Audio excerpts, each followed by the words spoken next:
जय हिंद, जय भारत, जय पेरामिलिटरी। आज रोज अमरा वडोदरा जिला प्रमुख श्री हरिभाई साहेब તેમજ જિલ્લા સમિતિ મહિલા સમિતિ દ્વારા વડોદરા જિલ્લા પેરામિલિટરી સંગઠનની મીટિંગનું આયોજન કરવામાં આવ્યું।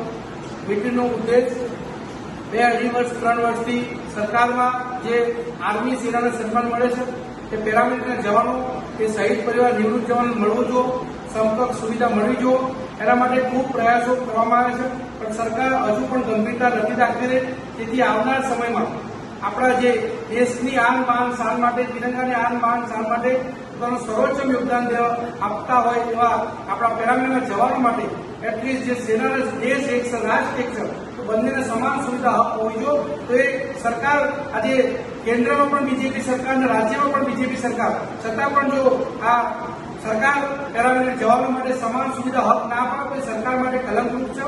અને એના માટે આવનાર સમયમાં આ પેરામિલિટરી સંગઠન આ રાષ્ટ્રહિત અને દેશહિતનું કાર્ય છે, જે તિરંગાની આન બાન શાન માટે જે જવાનો દેશ માટે પોતાના પ્રાણોની પણ આહુતિ આપતા હોય એ જવાનો માટે, એ શહીદ પરિવાર માટે સેનાના જેવી સન્માન સુવિધા હક મળે એના માટે તમામ પ્રયાસો ગુજરાત પેરામિલિટરી સંગઠન કરશે।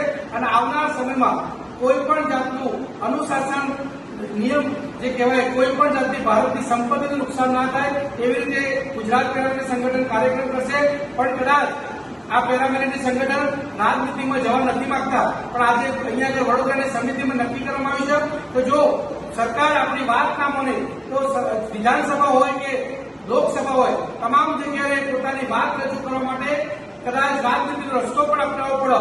આ પેરામિલિટરી સંગઠનના જવાનો માટે રાજનીતિ કોઈ ઉદ્દેશ નથી, પણ માત્ર ને માત્ર દેશના એ વીર જવાનો, એ શહીદ પરિવારોની ભાવનાને જોઈ કે જે દેશ માટે સમર્પિત હોય તો એ દેશના જવાનો, પેરામિલિટરી જવાનોને પણ આર્મી જેવું સન્માન મળવું જોઈએ। એના માટે અમારે કદાચ રાજનીતિમાં પણ ઉતરવું પડે, હવે ક્યાંય પણ પાછી પાની નહીં કરીએ। તમામનો સ્લોગન એક જ છે, આખરી દમ તક, આખરી સાલ સુધી, જ્યાં સુધી પેરામિલિટરીના માન સન્માન સુવિધા હક નહીં મળે ત્યાં સુધી લડતા રહેશું। જય હિન્દ, જય ભારત, ભારત માતા કી જય।